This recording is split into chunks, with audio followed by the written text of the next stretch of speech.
ಕೇರಳದ ಕುಡುತ್ತ ಎನ್ನುವ ಪ್ರಾಂತದಲ್ಲಿ 6 ಮಂದಿಯನ್ನ ಕೊಂದ ಹತ್ಯೆ ಕೇಸಲ್ಲಿ ಸಮಾಜದಲ್ಲಿ ಮರ್ಯಾದೆಯನ್ನು ಹೊಂದಿದ್ದ ಮತ್ತೆ ತನ್ನನ್ನು ತಾನು NIT ಪ್ರೊಫೆಸರ್ ಅಂತ ಹೇಳ್ಕೊಂಡಿದ್ದ ಜಾಲಿ ಜೋಸೆಫ್ ಅನ್ನೋ ಮಹಿಳೆಯನ್ನ ಪೊಲೀಸರು ಅರೆಸ್ಟ್ ಮಾಡ್ತಾರೆ.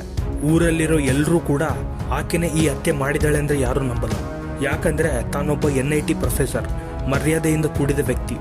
ನಮಸ್ಕಾರ ವೀಕ್ಷಕರೇ. ಹೆಣ್ಣಿಲ್ಲದೆ ಜೀವವಿಲ್ಲ, ಹೆಣ್ಣಿಲ್ಲದೆ ಜೀವನವಿಲ್ಲ. ಹೆಣ್ಣಿಂದಲೇ ಬಾಳು ಬಂಗಾರ, ಹೆಣ್ಣಿಲ್ಲದೆ ಬದುಕು ಘೋರ.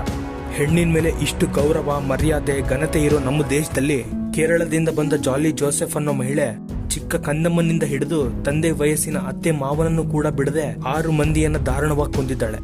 ಈ ಕೇರಳದ ಮಹಿಳೆಯ ಮರ್ಡರ್ಗಳಿಂದ ಇರೋ ಕತೆ ಏನು? ಜಾಲಿ ಜೋಸೆಫ್ ಈ ಎಲ್ಲಾ ಮರ್ಡರ್ಗಳನ್ನ ಮಾಡಿದ್ದಾದ್ರೂ ಏಕೆ? ಈ ನಿಜವಾದ ಕಥೆಯನ್ನ ಕರ್ರಿ ಅಂಡ್ ಸೈನೈಡ್ ಅನ್ನೋ ಹೆಸರಿಂದ ನೆಟ್ಫ್ಲಿಕ್ಸ್ ಅಲ್ಲಿ ಸಿನಿಮಾ ಕೂಡ ಮಾಡಿದ್ದಾರೆ. ಈ ಕಥೆಯ ಮುಖಾಂತರ ಜೀವನದಲ್ಲಿ ಇಂಥ ಮನುಷ್ಯರು ಕೂಡ ಇರ್ತಾರಾ ಅನ್ನೋ ವಿಷಯ ತಿಳಿಯೋಕೆ ಈ ವಿಡಿಯೋ ಕೊನೆವರೆಗೂ ನೋಡಿ. ಈ ಸ್ಟೋರಿ 1996ರಲ್ಲಿ ಶುರುವಾಗುತ್ತೆ. ಟಾಮ್ ಥಾಮಸ್ ಮತ್ತೆ ಅಣ್ಣಮ್ಮ ಥಾಮಸ್ ಇಬ್ಬರು ಗಂಡ ಹೆಂಡತಿ. ಟಾಮ್ ಥಾಮಸ್ ಎಜುಕೇಶನ್ ಡಿಪಾರ್ಟ್ಮೆಂಟ್ ಅಲ್ಲಿ ಕೆಲಸ ಮಾಡ್ತಿರ್ತಾರೆ. ಅಣ್ಣಮ್ಮ ಥಾಮಸ್ ಅವ್ರ ಮನೆಯ ಪಕ್ಕದಲ್ಲೇ ಇದ್ದ ಶಾಲೆಯಲ್ಲಿ ಟೀಚರ್ ಆಗಿ ಕೆಲಸ ಮಾಡ್ತಿರ್ತಾರೆ. ಇವರಿಗೆ ಒಬ್ಬ ಹೆಣ್ಮಗಳು, ಇಬ್ಬರು ಗಂಡು ಮಕ್ಕಳು ಕೂಡ ಇರ್ತಾರೆ. ಅವರ ಹೆಸರು ರಾಯ್, ರೆಂಜಿ, ರೋಜೋ. ಮೂವರಲ್ಲಿ ರಾಯ್ ದೊಡ್ಡವನು. ಥಾಮಸ್ ಫ್ಯಾಮಿಲಿ ಅವರು ಎಜುಕೇಶನ್ಗೆ ಬಹಳ ಇಂಪಾರ್ಟೆನ್ಸ್ ಕೊಡ್ತಿದ್ರು. ಅದಕ್ಕೆ 3 ಮಕ್ಕಳನ್ನ ವೆಲ್ ಎಜುಕೇಟೆಡ್ ಆಗಿ ಮಾಡ್ತಾರೆ. ಥಾಮಸ್ ಫ್ಯಾಮಿಲಿ ಅಂದ್ರೆ ಸೊಸೈಟಿಯಲ್ಲಿ ಒಳ್ಳೆ ಹೆಸರಿರುತ್ತೆ. ಇನ್ನು ಜಾಲಿ ಫ್ಯಾಮಿಲಿ ಬಗ್ಗೆ ತಿಳಿಯೋದಾದ್ರೆ, ಜೋಸೆಫ್ ಮತ್ತೆ ತೆರಿಸಮ್ಮ ಅನ್ನೋ ಗಂಡ ಹೆಂಡತಿ ಇಬ್ಬರು ರೈತ ಕುಟುಂಬದವರು. ಪ್ರತಿ ದಿನ ಕೂಡ ಕಷ್ಟ ಪಡದೇ ಇದ್ರೆ ಅವರಿಗೆ ಊಟನೇ ಸಿಗ್ತಿರಲ್ಲ. ಅವರಿಬ್ಬರ ಮಗಳೇ ಈ ಜಾಲಿ ಜೋಸೆಫ್. ಈ ಜಾಲಿಗೆ ಕಷ್ಟ ಅಂದ್ರೇನೆ ಇಷ್ಟೇ ಇರಲ್ಲ. ತನಗೆ ಒಂದು ಆಡಂಬರವಾದ ಜೀವನ ಅಂದ್ರೆ ಇಷ್ಟ. ತನಗಿದ್ದ ಅದೇ ಕೋರಿಕೆನೆ ತಾನು ರಾಯ್ನ ಇಷ್ಟಪಡುವಂತೆ ಮಾಡುತ್ತೆ. ರಾಯ್ನ ಮದುವೆ ಆದ್ರೆ ನಾನು ಕೋರಿದ ಜೀವನವನ್ನ ಪಡಿಬಹುದು ಅಂತ ಜಾಲಿ ಅನ್ಕೋತಾಳೆ. ಅಸಲು ಜಾಲಿಗೆ ಮತ್ತು ರಾಯ್ಗೆ ಹೇಗೆ ಪರಿಚಯ ಅಂದ್ರೆ, Thomas family, uncle Matthew family, Joseph family ಎಲ್ಲರೂ ಬಂಧುಗಳೇ ಆಗಿರ್ತಾರೆ. ಒಂದು ಸಮಾರಂಭದಲ್ಲಿ ಜಾಲಿಗೆ ಮತ್ತು ರಾಯ್ಗೆ ಪರಿಚಯವಾಗಿರುತ್ತೆ. ಆ ಕಾಲದಲ್ಲಿ ಫೋನ್ ಇದ್ದಿಲ್ಲ. ಆ ಕಾರಣದಿಂದ ಜಾಲಿ ರಾಯ್ಗೆ ಒಂದು ಲವ್ ಲೆಟರ್ ಬರೆದು ರೋಜೋನ್ ಹತ್ರ ಕಳಿಸ್ತಾಳೆ. ಈ ಪತ್ರ ಓದಿದ್ಮೇಲೆ ರಾಯ್ಗೂ ಕೂಡ ಜಾಲಿ ಇಷ್ಟ ಆಗ್ತಾಳೆ. ಕೆಲ ದಿನಗಳಾದ್ಮೇಲೆ ಈ ವಿಷಯ ರಾಯ್ನ ತಂದೆ ತಾಯಿಗೆ ತಿಳಿದ್ ಬಿಡುತ್ತೆ. ಬಂಧುಗಳಲ್ಲೇ ಮದುವೆ ಮಾಡೋದು ಅಂದ್ರೆ ರಾಯ್ನ ತಂದೆ ಥಾಮಸ್ಗೆ ಇಷ್ಟ ಇರಲ್ಲ. ಜಾಲಿ ನಾನು BSc ಕಂಪ್ಲೀಟ್ ಮಾಡಿದ್ದೀನಿ ಅಂತ ಹೇಳ್ಕೊಂಡಿರ್ತಾಳೆ. ಆಗ ರಾಯ್ನ ತಾಯಿ ಅಣ್ಣಮ್ಮ ಇಬ್ರು ಎಜುಕೇಟೆಡ್, ಇಬ್ರು ಇಷ್ಟಪಡ್ತಿದ್ದಾರೆ, ಇಬ್ರಿಗೂ ಮದುವೆ ಮಾಡಿದ್ರೆ ಜಾಬ್ ಮಾಡ್ತಾ ಖುಷಿಯಾಗಿರ್ತಾರೆ ಅಂತ ಮದುವೆಗೆ ಒಪ್ಕೋತಾರೆ. 1997ರಲ್ಲಿ ಜಾಲಿಗೆ ಮತ್ತು ರಾಯ್ಗೆ ಮದುವೆ ಆಗುತ್ತೆ. ರಾಯ್ ಮನೆಗೆ ಬಂದ ಕೆಲವೇ ದಿನಗಳಲ್ಲಿ ಒಂದಾಗಿ ಬಂಧುಗಳಿಂದ ಜಾಲಿ ಒಳ್ಳೆ ಹೆಸರು ಸಂಪಾದಿಸ್ತಾಳೆ. ಜಾಲಿ ಮತ್ತು ರೆಂಜಿ ಇಬ್ರು ಕ್ಲೋಸ್ ಫ್ರೆಂಡ್ಸ್ ತರ ಆಗ್ಬಿಡ್ತಾರೆ. ಎಲ್ಲ ನಾರ್ಮಲ್ ಆಗಿ ನಡೀತಿದೆ ಅನ್ನೋ ಟೈಮ್ಗೆ ಜಾಲಿಯ ಅತ್ತೆ ಅಣ್ಣಮ್ಮ ಥಾಮಸ್, ಜಾಲಿ ನೀನ್ ಚೆನ್ನಾಗಿ ಓದ್ಕೊಂಡಿದ್ಯಾ, ನೀನೊಂದು ಜಾಬ್ ಮಾಡ್ಕೋ, ಹಣನು ಸಂಪಾದಿಸಬಹುದು, ಸೊಸೈಟಿಲಿ ರೆಸ್ಪೆಕ್ಟ್ ಹೆಚ್ಚಾಗುತ್ತೆ ಅಂತ ಹೇಳ್ತಾರೆ. ಆದ್ರೆ ಜಾಲಿ ಮಾತ್ರ ನಿಜವಾಗ್ಲೂ BSc ಡಿಗ್ರಿ ಪಡೆದಿರೋ ವಿಷಯನೇ ಸುಳ್ಳು. ಆಕೆ ಹತ್ರ ಇದ್ದ ಸರ್ಟಿಫಿಕೇಟ್ ಎಲ್ಲ ಕೂಡ ಫೇಕ್ ಆಗಿರ್ತವೆ. ಅದ್ ಹೇಗೆ ಅಂದ್ರೆ ಮುಂದೆ ಸ್ಟೋರಿಯಲ್ಲಿ ಹೋಗ್ತಾ ಹೋಗ್ತಾ ನಿಮ್ಗೆ ಗೊತ್ತಾಗುತ್ತೆ. ಈ ಕಾರಣದಿಂದ ಡಾಕ್ಯುಮೆಂಟ್ ವೆರಿಫಿಕೇಶನ್ ಅಲ್ಲಿ ನಾನು ಸಿಕ್ಕಾಕೊಳ್ತೀನಿ ಅಂತ ಅನ್ಕೊಂಡು ನನಗೆ ಜಾಬ್ ಅಂದ್ರೆ ಇಷ್ಟ ಇಲ್ಲ ಅಂತ ಸುಳ್ಳು ಹೇಳ್ತಾಳೆ. ಹೀಗೆ ಪ್ರತಿದಿನ ಮನೆಯಲ್ಲಿ ಚರ್ಚೆಗಳು ನಡೀತಾನೆ ಇರ್ತವೆ. ಈ ರೀತಿ ನಡೀತಿದ್ದಾಗ 1999ರಲ್ಲಿ ಜಾಲಿಗೆ ರಾಯ್ಗೆ ರೆಮೋ ಅನ್ನೋ ಮಗ ಹುಟ್ಟುತ್ತಾನೆ. ಇಲ್ಲಿಂದ ರೆಸ್ಪಾನ್ಸಿಬಿಲಿಟಿ ಹೆಚ್ಚಾಯ್ತು. ಹಣದ ಅವಸರ ಕೂಡ ಬೆಳೀತಾ ಬಂತು. ಅದಕ್ಕೆ ಅತ್ತೆ ಅಣ್ಣಮ್ಮ ಜಾಲಿಗೆ ಜಾಬ್ಗೆ ಹೋಗು ಅಂತ ಫೋರ್ಸ್ ಮಾಡೋದನ್ನ ಸ್ಟಾರ್ಟ್ ಮಾಡ್ತಾಳೆ. ಈ ಟಾರ್ಚರ್ ನ ತಟ್ಕೊಳ್ದೆ 2002ರಲ್ಲಿ ಅಣ್ಣಮ್ಮ ಮಾಡ್ತಿದ್ದ ಊಟದಲ್ಲಿ ಸೈನೈಡ್ ಪಾಯ್ಸನ್ ನ ಬೆರೆಸಿ ತನ್ನ ಸ್ವಂತ ಅತ್ತೆನೆ ಸಾಯಿಸ್ಬಿಡ್ತಾಳೆ. ಸೈನೈಡ್ ಪಾಯ್ಸನ್ ಬಹಳ ಡೇಂಜರ್. ಅದರ ಒಂದೇ ಒಂದು ಹನಿ ಕೂಡ ಇಡೀ ಮನುಷ್ಯನ ಬಾಡಿ ಪಾರ್ಟ್ಸ್ ಕೆಲಸ ಮಾಡದೇ ಇರೋ ಹಾಗೆ ಮಾಡುತ್ತೆ. ಆದ್ರೆ ಇಲ್ಲಿ ಉಟ್ಕೊಳ್ಳೋ ಡೌಟ್ ಏನಂದ್ರೆ, ಜಾಲಿಗೆ ಸೈನೈಡ್ ಹೇಗ್ ಸಿಗುತ್ತೆ? ಈ ಸೈನೈಡ್ ಪಾಯ್ಸನ್ ಜಾಲಿಗೆ ಯಾರು ಕೊಟ್ರು ಅನ್ನೋದನ್ನ ಸ್ಟೋರಿಲಿ ಮುಂದೆ ಹೋಗ್ತಾ ನಿಮ್ಗೆ ತಿಳಿಯುತ್ತೆ. ಸತ್ತ ಅಣ್ಣಮ್ಮ ಮೈ ಮೇಲೆ ಮಾತ್ರ ಎಂತ ಮಾರ್ಕ್ ಇಲ್ಲ, ಏನೂ ಇಲ್ಲ. ಅದಕ್ಕೆ ಕುಟುಂಬದಲ್ಲಿ ಯಾರಿಗೂ ಕೂಡ ಇದು ಹತ್ಯೆ ಅಂತಾನೆ ತಿಳಿದಿರಲ್ಲ. ತಾಯಿಯ ಸಾವಿನಿಂದ ರಾಯ್ ಜೊತೆ ಎಲ್ರು ಕೂಡ ಬಹಳ ಬೇಜಾರ್ ಪಡ್ತಾರೆ. ಅತ್ತೆ ಸಾವಿನ ನಂತರ ಜಾಲಿ ಪೂರ್ತಿಯಾಗಿ ಚೇಂಜ್ ಆಗ್ಬಿಡ್ತಾಳೆ. ದಿನಗಳು ಕಳೆಯುತ್ತಾ ಮನೆ ಯಜಮಾನಿಕೆನ ಮೆಲ್ಲನೆ ಜಾಲಿನೇ ಪಡೆಯೋಕ್ ಸ್ಟಾರ್ಟ್ ಮಾಡ್ತಾಳೆ. ರೆಂಜಿ ಪಕ್ಕದ ಮನೆಯವರು ಹಾಲ್ ಕೇಳ್ತಿದ್ದಾರೆ ಅಂತ ಕೊಟ್ಟರು ಕೂಡ ನನ್ನ ಕೇಳದೆ ಈ ಮನೆಯಿಂದ ಏನೂ ಕೂಡ ಹೊರಗೋಗಂಗಿಲ್ಲ ಅಂತ ಆರ್ಡರ್ ಮಾಡ್ತಿರ್ತಾಳೆ. ಯಾರಾದ್ರೂ ಮನೆಗೆ ಗೆಸ್ಟ್ ಗಳು ಬಂದ್ರೆ ಮನೆ ಕೆಲಸ ಎಲ್ಲ ನಾನೇ ಮಾಡ್ತಿದ್ದೀನಿ ಅನ್ನೋ ತರ ನಟನೆ ಮಾಡಿ ಜಾಲಿ ಎಲ್ಲರ ಮರ್ಯಾದೆ ಪಡಿತಿರ್ತಾಳೆ. ಅತ್ತೆ ಅಣ್ಣಮ್ಮ ಟೀಚರ್ ಆದ್ರಿಂದ NIT ಕಾಲೇಜಲ್ಲಿ ನನಗೆ ಲೆಕ್ಚರರ್ ಪೋಸ್ಟ್ ಸಿಕ್ಕಿದೆ ಅಂತ ಹೇಳಿ ಊರಲ್ಲೆಲ್ಲ ID ಹಾಕೊಂಡು ಕಾಲೇಜ್ಗೆ ಹೋಗ್ತಿರ್ತಾಳೆ. NIT ಕಾಲೇಜಲ್ಲಿ ಜಾಬ್ ಅಂದ್ರೆ ಮಾಮೂಲು ವಿಷಯ ಅಲ್ಲ. ಈ ಕಾರಣದಿಂದ ಸಮಾಜದಲ್ಲಿ ತನಗಿದ್ದ ರೆಸ್ಪೆಕ್ಟ್ ಇನ್ನೂ ಹೆಚ್ಚಾಗುತ್ತೆ. 2005ರಲ್ಲಿ ರಾಯ್ನ ಸೋದರಿ ರೆಂಜಿ ಮದುವೆ ಮಾಡ್ಕೊಂಡು ಕೊಲಂಬೋಗೆ ಹೋಗ್ಬಿಡ್ತಾಳೆ. ಜಾಲಿ ಗಂಡ ರಾಯ್ ಬಿಸ್ನೆಸ್ ಕೆಲಸಗಳಲ್ಲಿ ಬ್ಯುಸಿಯಾಗಿದ್ರೆ ರೋಜೋ ಮಾತ್ರ ಉದ್ಯೋಗ ಅಂತ ಬೇರೆ ಊರಲ್ಲಿರ್ತಾರೆ. ಮನೆಯಲ್ಲಿದ್ದ ಟಾಮ್ ಥಾಮಸ್ನ ಮಾತ್ರ ಜಾಲಿನೇ ನೋಡ್ಕೊತಿರ್ತಾಳೆ. ಟೈಮ್ ಕಳೆಯುತ್ತಾ ಜಾಲಿ ಮತ್ತೆ ಮ್ಯಾಥ್ಯೂ ಅನ್ನೋ ವ್ಯಕ್ತಿ ಬಹಳ ಕ್ಲೋಸ್ ಆಗ್ತಾರೆ. ಮ್ಯಾಥ್ಯೂ ಅಂದ್ರೆ ಅಂಕಲ್ ಮ್ಯಾಥ್ಯೂ ಅಲ್ಲ, ಈತ ಬೇರೆ ಮ್ಯಾಥ್ಯೂ. ಈ ಮ್ಯಾಥ್ಯೂ ಕೂಡ ಅದೇ ಕುಟುಂಬಕ್ಕೆ ಸೇರಿದ ವ್ಯಕ್ತಿ. ಮ್ಯಾಥ್ಯೂ ಅದೇ ಊರಲ್ಲಿ ಬಂಗಾರದ ಅಂಗಡಿಯಲ್ಲಿ ಸೇಲ್ಸ್ ಮ್ಯಾನ್ ಆಗಿ ಕೆಲಸ ಮಾಡ್ತಿರ್ತಾನೆ. ಇವರಿಬ್ಬರು ಪರಿಚಯ ಬರ್ತಾ ಬರ್ತಾ ಪ್ರತಿದಿನದ ಡೇಟ್ ಆಗಿ ಬದಲಾಗುತ್ತೆ. ಇದನ್ನ ಮನೆಯಲ್ಲಿದ್ದ ಮಾವ ಟಾಮ್ ಥಾಮಸ್ ನೋಡಿ ಕ್ವಶನ್ ಮಾಡ್ತಾರೆ.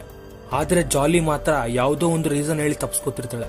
ಪ್ರತಿದಿನ ಟಾಮ್ ಥಾಮಸ್ ಆರೋಗ್ಯ ಚೆನ್ನಾಗಿರಕ್ಕೆ ಒಂದು ಮಶ್ರೂಮ್ ಕ್ಯಾಪ್ಸಿಲ್ ನ ತಗೋತಿರ್ತಾರೆ. ಜಾಲಿ ಈ ಲೂಪ್ ಹೋಲ್ ನ ತಿಳ್ಕೊಂಡು ಈ ಮಾತ್ರೆಯಲ್ಲಿ ಸೈನೈಡ್ ಮಿಕ್ಸ್ ಮಾಡಿ ಆತನನ್ನ ಕೊಲ್ಬಹುದು ಅಂತ ಪ್ಲಾನ್ ಮಾಡಿ ಒಂದಿನ ಥಾಮಸ್ಗೆ ಆ ಮಾತ್ರೆಯಲ್ಲಿ ಸೈನೈಡ್ ಸೇರಿಸಿ ಕೊಟ್ಬಿಡ್ತಾಳೆ. ಆದ್ರಿಂದ ಥಾಮಸ್ ಕೂಡ ಸಿಂಕ್ ಹತ್ರ ಉಸಿರು ಕಟ್ಟಿ ಸತ್ತೋಗ್ಬಿಡ್ತಾರೆ.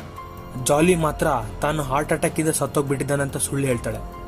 ಎಲ್ರೂ ಈ ಮಾತುಗಳನ್ನ ನಂಬಿ ತನ್ನ ಬಾಡಿನ ಪೋಸ್ಟ್ ಮಾರ್ಟಮ್ ಮಾಡಿಸಲ್ಲ. ಟಾಮ್ ಥಾಮಸ್ ಮರಣದ ದಿನ ಕೂಡ ಮ್ಯಾಥ್ಯೂ ಮತ್ತು ಜಾಲಿ ಪಕ್ಕಕ್ಕೆ ನಿಂತು ಏನೋ ಸೀಕ್ರೆಟ್ ಆಗಿ ಮಾತನಾಡ್ಕೊಳ್ತಿರ್ತಾರೆ. ಫಸ್ಟ್ ಮರ್ಡರ್ಗೆ ಮತ್ತು ಸೆಕೆಂಡ್ ಮರ್ಡರ್ಗೆ 6 ವರ್ಷಗಳ ಗ್ಯಾಪ್ ಇರೋದ್ರಿಂದ ಎಲ್ರೂ ಇವು ಸಹಜ ಮರಣಗಳು ಅನ್ಕೊಂಡು ಸುಮ್ನಾಗ್ಬಿಡ್ತಾರೆ. ಯಾರಿಗೂ ಕೂಡ ತನ್ನ ಮೇಲೆ ಸ್ವಲ್ಪ ಕೂಡ ಡೌಟ್ ಬರ್ದೇ ಇರೋ ಹಾಗೆ ಜಾಲಿ ನೋಡ್ಕೋತಾಳೆ. ಮೊದಲು ತಾಯಿ ಸಾಯೋದ್ರಿಂದ ರಾಯ್ ತಂಗಿ ಮತ್ತು ತಮ್ಮನಿಗೆ ಫ್ರೀಡಮ್ ಸತ್ತೋಗುತ್ತೆ. ಆದ್ರೆ ತಂದೆ ಕೂಡ ಸಾಯೋದ್ರಿಂದ ಶಾಂತಿ ಕೂಡ ಸತ್ತೋಗ್ಬಿಡುತ್ತೆ. ಮನೆಯಲ್ಲಿ ಈ ಸಿಚುವೇಶನ್ ಇದ್ದಾಗ ಜಾಲಿಗೆ ಮತ್ತೆ ಗಂಡು ಮಗು ಹುಟ್ಟುತ್ತೆ. ತನ್ನ ಹೆಸರು ಹುಜ್ಜು. ತಾನು ಹುಟ್ಟಿದ್ಮೇಲೆ ಮನೆಯಲ್ಲಿ ಸ್ವಲ್ಪ ಸಂತೋಷ ಕಾಣಿಸುತ್ತೆ. ದಿನಗಳು ಕಳೆಯುತ್ತಾ ಕುಟುಂಬದಲ್ಲಿ ಬಂಧುತ್ವ ಹೊಂದಾಣಿಕೆ ಮರೆಯಾಗ್ತಾ ಬರ್ತವೆ. ರಾಯ್ ಮಾಡ್ತಿದ್ದ ಬಿಸ್ನೆಸ್ ಕೂಡ ಡಲ್ ಆಗ್ತಾ ಬರುತ್ತೆ. ಇನ್ನೊಂದ್ ಕಡೆ ಜಾಲಿ ಮಾತ್ರ ಮನೆಯವ್ರ ಬಗ್ಗೆ ಚಿಂತನೆ ಇಲ್ಲದೆ ಟೈಮ್ ಕಳೀತಿರ್ತಾಳೆ. ಅದೇ ಟೈಮ್ಗೆ ರಾಯ್ಗೆ ಜಾಲಿ ಮ್ಯಾಥ್ಯೂರ ಅಫೇರ್ ಬಗ್ಗೆ ತಿಳಿದ್ಬಿಡುತ್ತೆ. ಈ ಪ್ರಶ್ನೆ ಮಾಡಿದಾಗ ಜಾಲಿಗೆ ಇಷ್ಟ ಆಗಲ್ಲ. ಆದ್ರಿಂದ ರಾಯ್ನ ಕೂಡ ಸಾಯಿಸ್ಬೇಕು ಅಂತ ಅನ್ಕೊಂಡು, ಇಲ್ಲ ಅಂದ್ರೆ ನನ್ನನ್ನ ಪ್ರತಿದಿನ ಕೂಡ ಹಿಂಸಿಸ್ತಿರ್ತಾನೆ ಅಂತ ಅನ್ಕೊಂಡು ರಾತ್ರಿಯ ಭೋಜನದಲ್ಲಿ ಸೈನೈಡ್ ನ ಬೆರೆಸಿ ರಾಯ್ ತಿನ್ನೋ ಹಾಗೆ ಜಾಲಿ ಮಾಡ್ಬಿಡ್ತಾಳೆ. ಅದೇ ಟೈಮ್ಗೆ ಪಕ್ಕದಲ್ಲೇ ಇದ್ದ ಅಂಕಲ್ ಮ್ಯಾಥ್ಯೂನ ಕರೆದು ಸಡನ್ ಆಗಿ ಊಟ ಮಾಡ್ತಾ ಕೆಳಗ್ ಬಿದ್ಬಿಟ್ರು. ಡಾಕ್ಟರ್ ಹತ್ರ ಕರ್ಕೊಂಡು ಹೋಗಿ ಅಂತ ಜಾಲಿ ಅಂಕಲ್ಗೆ ಹೇಳ್ತಾಳೆ. ಹೋಗ್ತಿರೋ ದಾರಿಲೇ ರಾಯ್ ಸತ್ತೋಗ್ಬಿಡ್ತಾರೆ. ಆದ್ರೆ ಇಲ್ಲಿ ಅಂಕಲ್ ಮ್ಯಾಥ್ಯೂಗೆ ಮಾತ್ರ ರಾಯ್ ಸತ್ತಿದ್ದಾನೆ ಅನ್ನೋ ವಿಷಯನೇ ನಂಬಕ್ಕಾಗಲ್ಲ. ಆದ್ರಿಂದ ಅಂಕಲ್ ಮ್ಯಾಥ್ಯೂ ರಾಯ್ ಬಾಡಿನ ಪೋಸ್ಟ್ ಮಾರ್ಟಮ್ ಮಾಡಿಸ್ತಾರೆ. ಹಾಗೆ ಎಲ್ರಿಗೂ ತನ್ನ ಸೈನೈಡ್ ನಿಂದಲೇ ಸತ್ತಿದ್ದಾನೆ ಅನ್ನೋ ವಿಷಯ ತಿಳಿದ್ಬಿಡುತ್ತೆ. ಜಾಲಿ ಎಲ್ಲರ ಹತ್ರ ಮಾತನಾಡ್ತಾ ರಾಯ್ ಬಿಸ್ನೆಸ್ಗೋಸ್ಕರ ಬಹಳ ಸಾಲ ಮಾಡಿದ್ದ, ಆ ಸಾಲಗಳನ್ನ ತೀರ್ಸೋಕಾಗದೆ ಸೈನೈಡ್ ನ ತಗೊಂಡು ಸೂಸೈಡ್ ಮಾಡ್ಕೊಂಡಿದ್ದಾನೆ ಅಂತ ಸುಳ್ಳು ಹೇಳ್ಬಿಡ್ತಾಳೆ.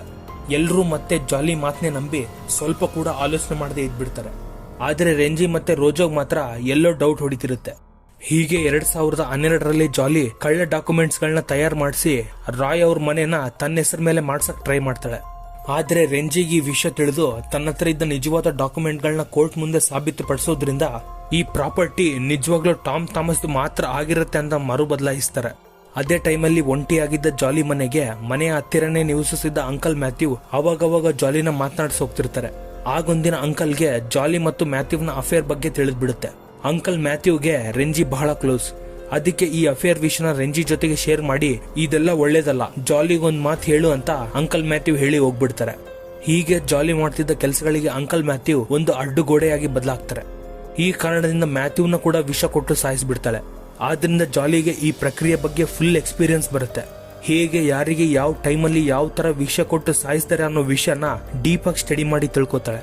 ಈ ಟೈಮ್ಗೆ ಜಾಲಿ ಒಂಟಿಯಾಗಿರ್ತಾಳೆ. ಅದೇ ಟೈಮ್ಗೆ ಶಾಜು ಅನ್ನೋ ತನ್ನೊಬ್ಬ ರಿಲೇಟಿವ್ ಈ ಸ್ಟೋರಿಗೆ ಎಂಟ್ರಿ ಕೊಡ್ತಾರೆ. ಶಾಜು ಒಬ್ಬ ಗವರ್ಮೆಂಟ್ ಎಂಪ್ಲಾಯ್, ಹಣ ಇದ್ದವರು. ತನ್ನ ಜೀವನದಲ್ಲಿ ಹೇಗಾದ್ರೂ ಮಾಡಿ ಮತ್ತೆ ಮದುವೆ ಆಗ್ಬೇಕು, ಮದುವೆ ಆದ್ರೆ ಶಾಜುನೇ ಆಗ್ಬೇಕು ಅಂತ ತೀರ್ಮಾನ ಮಾಡ್ತಾಳೆ. ಆದ್ರೆ ಈ ಕೆಲಸಕ್ಕೆ ಶಾಜು ಕುಟುಂಬ ಅಡ್ಡವಾಗಿ ನಿಂತಿರುತ್ತೆ.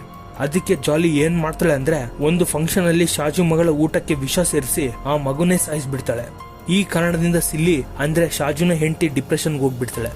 ಈ ಕಡೆ ಜಾಲಿಗೆ ಮಾತ್ರ ಸಿಲಿನ ಸಾಯಿಸೋಕೆ ಇದೇ ಒಳ್ಳೆ ಟೈಮ್. ಸಿಲಿನ ಕೂಡ ಹೇಗಾದ್ರೂ ಮಾಡಿ ಸಾಯಿಸಿ ಡಿಪ್ರೆಷನ್ ಇಂದಲೇ ಸತ್ತಿದ್ದಾಳೆ ಅನ್ನೋ ಕತೆ ಕಟ್ಟಿ ನಾನ್ ಶಾಜುನ ಮದುವೆ ಮಾಡ್ಕೋಬಹುದು ಅನ್ಕೊಂಡು ತನ್ನ ಮಾವನಿಗೆ ಕೊಟ್ಟಂಗೆ ಮಶ್ರೂಮ್ ಕ್ಯಾಪ್ಸೂಲ್ ನಲ್ಲಿ ಸೈನೈಡ್ ಮಿಕ್ಸ್ ಮಾಡಿ ಕೊಟ್ಟು ಸಿಲಿನ ಕೂಡ ಸಾಯಿಸ್ಬಿಡ್ತಾಳೆ. ಈಗ ಅಂತ್ಯಕ್ರಿಯೆಯಲ್ಲಿ ಜಾಲಿನೇ ಪಕ್ಕಕ್ಕಿದ್ದು ಎಲ್ಲಾ ಕೆಲಸನ ನೋಡ್ಕೊತಿರ್ತಾಳೆ. ಅಲ್ಲಿಗೆ ರೆಂಜಿ ಕೂಡ ಬಂದಿರ್ತಾಳೆ. ಆದ್ರೆ ಜಾಲಿಯ ನಟನೆಯ ಮಾಸ್ಕ್ ಹೊರಗಿದ್ರು ಕೂಡ ಮನಸ್ಸೊಳಗೆ ಏನೋ ಒಂದು ಖುಷಿ ವಿಷಯ ಇರೋ ತರ ಜಾಲಿ ಮುಖದಲ್ಲಿ ಕಾಣಿಸ್ತಿರುತ್ತೆ. ರೆಂಜಿ ಇದನ್ನ ಡೀಪ್ ಆಗಿ ಅಬ್ಸರ್ವ್ ಮಾಡ್ತಾಳೆ. ದಿನಗಳು ಕಳೆಯುತ್ತಾ ಸಿಲಿನ ಎಲ್ಲರೂ ಮರ್ತೋಗ್ಬಿಡ್ತಾರೆ. ಅನ್ಕೊಂಡಾಗೆ ಜಾಲಿ ಮತ್ತು ಶಾಜು ಇಬ್ರು ಮದುವೆ ಆಗ್ತಾರೆ. ಆದ್ರೆ ರೆಂಜಿಯ ತಲೆಯಲ್ಲಿ ಮಾತ್ರ ಜಾಲಿಯ ಪ್ರವರ್ತನೆ, ನಟನೆ, ಆ ಅಂತ್ಯಕ್ರಿಯೆಯಲ್ಲಿ ತಾನು ನಡ್ಕೊಂಡ ಆ ರೀತಿಯ ಬಗ್ಗೆನೇ ತಲೆಯಲ್ಲಿ ತಿರುಗ್ತಿರುತ್ತೆ. ತನಗೆ ಡೌಟ್ ಬಂದು ರಾಯ್ ಪೋಸ್ಟ್ ಮಾರ್ಟಮ್ ಫೈಲ್ ನ ಮತ್ತೆ ಚೆಕ್ ಮಾಡ್ತಾಳೆ. ಇಲ್ಲೇ ತಾನೊಂದು ವಿಷಯ ತಿಳ್ಕೊತಾಳೆ. ತನ್ನ ಅಣ್ಣ ಸತ್ತೋಗೋ ಮುಂಚೆ ಊಟ ಮಾಡಿದ್ದಾನೆ ಅಂತ ಇಲ್ಲೇ ತಿಳ್ಕೊತಾಳೆ. ಆದ್ರೆ ಜಾಲಿ ಮಾತ್ರ ಸಾಯೋ ಮುಂಚೆ ರಾಯ್ ಏನು ಊಟ ಮಾಡೇ ಇಲ್ಲ ಅಂತ ಸುಳ್ಳು ಹೇಳಿರ್ತಾಳೆ. ಈ ವಿಷಯದಿಂದ ರೆಂಜಿಗೆ ಇನ್ನೂ ಡೌಟ್ ಹೆಚ್ಚಾಗುತ್ತೆ. ಇದೇ ಡೌಟ್ ನಿಂದ ಪೊಲೀಸ್ ಸ್ಟೇಷನ್ಗೆ ಹೋಗಿ ಸೈಮನ್ ಅನ್ನು ಪೊಲೀಸ್ಗೆ ಕಂಪ್ಲೇಂಟ್ ಕೊಡ್ತಾಳೆ. ಸೈಮನ್ ಇನ್ವೆಸ್ಟಿಗೇಷನ್ ಶುರು ಮಾಡ್ತಾ ಜಾಲಿ ಕೆಲಸ ಮಾಡ್ತಿದ್ದ ಕಾಲೇಜ್ಗೆ ಹೋದಾಗ ಅಸಲು ಜಾಲಿ ಅನ್ನೋರು ಯಾರು? ನಮ್ ಕಾಲೇಜ್ ನ ಲೆಕ್ಚರರ್ ಅಂತೂ ಅಲ್ಲ. ಆ ಹೆಸರಲ್ಲಿ ನಮ್ ಕಾಲೇಜಲ್ಲಿ ಯಾರು ಕೂಡ ಲೆಕ್ಚರರ್ ಆಗಿ ಕೆಲಸ ಮಾಡ್ತಿದ್ದಿಲ್ಲ ಅಂತ ಆ ಕಾಲೇಜ್ ಪ್ರಿನ್ಸಿಪಲ್ ತಿಳಿಸ್ಬಿಡ್ತಾರೆ. ಇಲ್ಲೇ ಪೊಲೀಸರಿಗೆ ಜಾಲಿ ತನ್ನ ರೆಸ್ಪೆಕ್ಟ್ ಬೆಳೆಸ್ಕೊಳ್ಳೋಕೆ ಮತ್ತೆ ತನ್ನ ಅಫೇರ್ ನ ಕಂಟಿನ್ಯೂ ಮಾಡೋಕಂತಾನೆ ತಾನು ಲೆಕ್ಚರರ್ ಅಂತ ಎಲ್ಲರ ಮುಂದೆ ಹೇಳ್ಕೊಂಡು ತಿರುಗ್ತಿರ್ತಾಳೆ ಅನ್ನೋ ವಿಷಯ ತಿಳ್ಕೊತಾರೆ. ಇವೆಲ್ಲ ತಿಳಿದ ಪೊಲೀಸ್ ಸೈಮನ್ ಇನ್ನೂ ಡೀಪ್ ಆಗಿ ಇನ್ವೆಸ್ಟಿಗೇಟ್ ಮಾಡೋಕೆ ಜಾಲಿ ಸ್ಟಡಿ ಸರ್ಟಿಫಿಕೇಟ್ ಎಲ್ಲ ಚೆಕ್ ಮಾಡ್ತಾರೆ. ಆದ್ರೆ ಈ ಎಲ್ಲಾ ಸರ್ಟಿಫಿಕೇಟ್ಗಳು ಕೂಡ ಫೇಕ್ ಸರ್ಟಿಫಿಕೇಟ್ಗಳೇ. ಇವೆಲ್ಲ ಬೇರೆಯವರು ಅಂತ ಪೊಲೀಸರು ತಿಳ್ಕೊತಾರೆ. ಆದ್ರೆ ಜಾಲಿಗೆ ಫೇಕ್ ಸರ್ಟಿಫಿಕೇಟ್ಗಳು ಎಲ್ಲಿಂದ ಬಂದು ಅಂದ್ರೆ ತನ್ನ ಫ್ಯಾಮಿಲಿಯಲ್ಲಿ ರಿಲೇಟಿವ್ಸ್ ಒಬ್ರು ಎಜುಕೇಶನ್ ಡಿಪಾರ್ಟ್ಮೆಂಟ್ ಅಲ್ಲೇ ಕೆಲಸ ಮಾಡ್ತಿರ್ತಾರೆ. ಅವ್ರ ಇನ್ಫ್ಲೂಯೆನ್ಸ್ ಕಾರಣದಿಂದಲೇ ಜಾಲಿ ತನ್ನ ಸರ್ಟಿಫಿಕೇಟ್ ಗಳನ್ನ ಫಾರ್ಜರಿ ಮಾಡಿಸ್ಕೊಂಡು ಇವೇ ನನ್ನ ನಿಜವಾದ ಸರ್ಟಿಫಿಕೇಟ್ ಗಳಂತ ತೋರಿಸ್ಕೊಂಡಿರ್ತಾಳೆ.